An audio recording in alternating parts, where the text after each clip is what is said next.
اسرائیل ایک بار پھر ایرانی میزائلوں سے لرز اٹھا۔ تل ابیب، رامات، گان، ہرزلیہ، وسطی اسرائیل میں 8 میزائل داغے گئے۔ مختلف شہروں میں سائرن بجنا شروع۔ اسرائیل کا بھی ایرانی صوبے اصفہان پر حملہ۔ ایرانی میڈیا کے مطابق ایران کے شمالی اور مغربی علاقوں میں دھماکے سنے گئے۔ شہادتوں کا خدشہ۔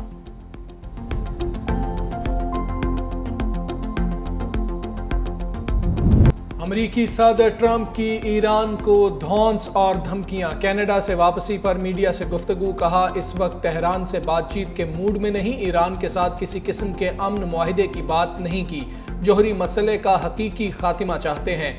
جے ڈی وینس کو ایران سے مذاکرات کے لیے بھیج سکتا ہوں، ایران نے امریکی مفادات کو نشانہ بنایا تو سخت رد عمل دیں گے، مجھے لگتا ہے وہ جانتے ہیں کہ ہمارے فوجیوں کو چھونا ان کے لیے خطرناک ہوگا۔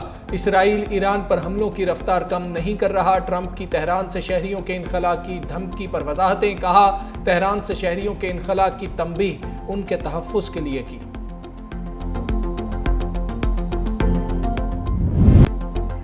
ڈونلڈ ٹرمپ ایران اسرائیل جنگ میں شامل ہونے پر غور کر رہے ہیں۔ نیو یارک ٹائمز کا دعویٰ، کہا امریکی صدر ایران کے زیر زمین فرد جوہری ری ایکٹر تباہ کرنا چاہتے ہیں۔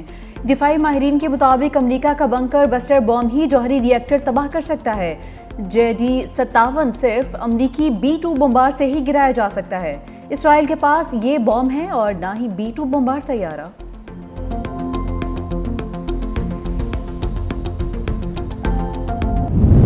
ایران کے تابڑ توڑ میزائل حملوں سے اسرائیل لرز اٹھا۔ تل ابیب اور حیفا سمیت دیگر شہر میزائلوں اور ڈرونز کے دھماکوں سے گونج اٹھے۔ 100 سے زائد سپرسونک میزائلز نے اپنے اہداف کو چن چن کر نشانہ بنایا۔ مزید 11 اسرائیلی ہلاک اور 180 زخمی ہو گئے۔ اسرائیلی میڈیا کے مطابق ایرانی حملے سے حیفا میں پاور سٹیشن تباہ ہو گیا۔ خطرے کے پیش نظر تمام ریفائنریز بند کر دی گئیں۔ 3 ملازم ہلاک ہو گئے۔ اسرائیل کا ایک اور F-35 جنگی طیارہ بھی مار گرانے کا دعویٰ۔ ایرانی فوج کا کہنا ہے طیارہ تبریز میں مار گرایا۔ پاسداران انقلاب کی اسرائیلی شہریوں کو تل ابیب چھوڑنے کی وارننگ۔ 2 اسرائیلی چینلز نے بھی اپنے دفاتر خالی کر دیے۔ جمعے سے اب تک ایرانی حملوں میں 25 ہلاک اور 600 سے زائد زخمی ہو چکے۔ صفاق اسرائیل کے ایران پر فضائی حملے، صہیونی فوج کا خاتم الانبیاء کے سینٹرل ہیڈ کوارٹر کے سربراہ علی شادمانی کو شہید کرنے کا دعویٰ۔ گزشتہ روز ایرانی سرکاری ٹی وی پر حملے میں 2 خواتین سمیت 3 افراد شہید ہو گئے۔ ریڈیو اسٹیشن کو بھی ٹارگٹ کیا گیا۔ اسرائیلی وزیر دفاع نے الزام لگایا کہ ایرانی میڈیا پروپیگنڈا کر رہا ہے۔ ایران کے حملوں کی قیمت ایرانی شہریوں کو چکانا پڑے گی۔ اسرائیلی دھمکیوں کے بعد ایرانی فوج نے دفاعی سسٹم متحرک کر دیا۔ اسرائیلی حملوں میں اب تک 224 ایرانی شہید اور 1200 زخمی ہو چکے ہیں۔ اقوام متحدہ کے سیکرٹری جنرل انتونیو گوتریس کی ایرانی ٹی وی چینل پر حملے کی مذمت، کہا کہ صحافیوں اور میڈیکل عملے کو عالمی قانون کے تحت تحفظ حاصل ہے۔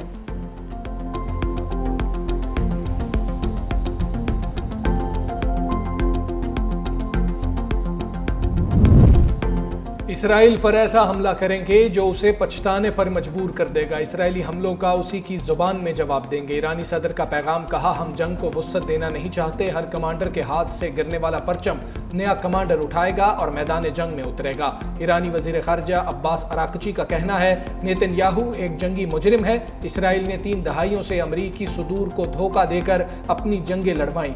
انہوں نے کہا اسرائیلی جارحیت نے ایران کو مجبور کیا وہ اپنی قوم اور ملک کے دفاع میں یہ حملے جاری رکھے اور صہیونی مجرموں پر کاری ضرب لگائے۔ فرانس، برطانوی اور جرمن وزراء خارجہ کے ایرانی ہم منصب سے رابطے، کشیدگی کم کرنے اور سفارتکاری کی طرف واپس آنے پر زور۔ ہیکرز نے اسرائیل کا دفاعی نظام آئرن ڈوم ہی ہیک کر لیا۔ اسرائیلی میزائل اپنے ہی شہریوں پر گرنے لگے۔ ایران نے اسرائیلی شہریوں کے موبائل فونز کو بھی نشانہ بنایا۔ ایرانی سائبر حملے میں اسرائیلی T V channel 14 live program کے دوران مبینہ طور پر ہیک کیا گیا۔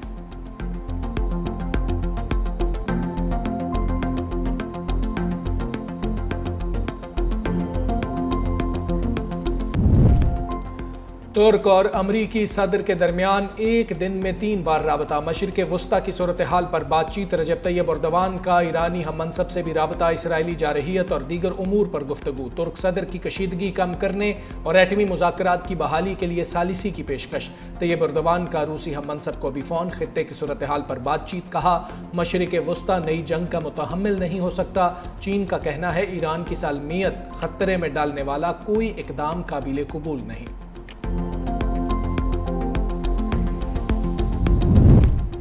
امریکہ نے مشرق وسطی میں اضافی دفاعی صلاحیتیں تعینات کرنے کا حکم دے دیا.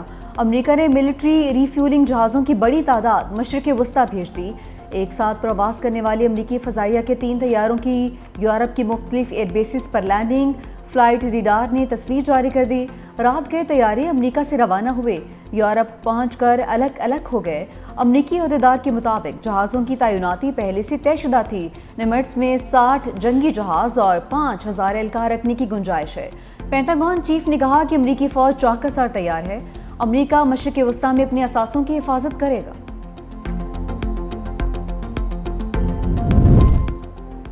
بھارت سمیت G7 ممالک کا دوغلا معیار. صفاق اسرائیل کی حمایت کر دی. اعلامیے میں کہا صہیونی حکومت کو اپنے دفاع کا حق حاصل ہے.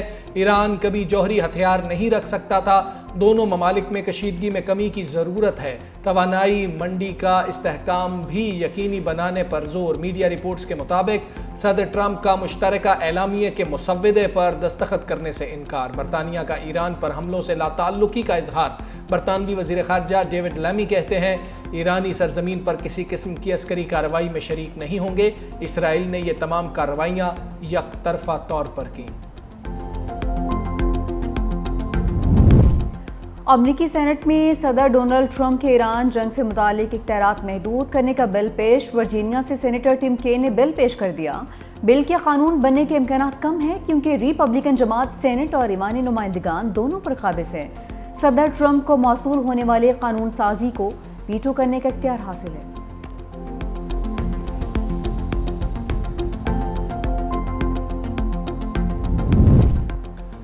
IAEA بورڈ آف گورنرز کے 11 اراکین کی ایران کے جوہری تنصیبات پر اسرائیلی حملے کی مذمت. اسرائیل کے ایرانی جوہری تنصیبات کے خلاف متفقہ مذمتی قرارداد پیش نہ کی جا سکی. IAEA کا ایمرجنسی اجلاس روس کی درخواست پر طلب کیا گیا تھا. مشترکہ بیان روس، چین، پاکستان، عراق، بیلاروس، برکینا فاسو نے جاری کیا. مشترکہ بیان میں کہا گیا ہے کہ حملوں سے بین الاقوامی امن و سلامتی کو شدید خطرہ لاحق ہے. جوہری عدم پھیلاؤ کے معاہدے NPT پر اعتماد کو بھی نقصان پہنچا. ایران اسرائیل کشیدگی. پاکستان کا ایران سے سفارتی حکام کے اہل خانہ کو واپس بلانے کا فیصلہ. تہران میں پاکستانی سفارتخانہ کام جاری رکھے گا. مشہد اور زاہدان کے قونصل خانے بھی فعال رہیں گے.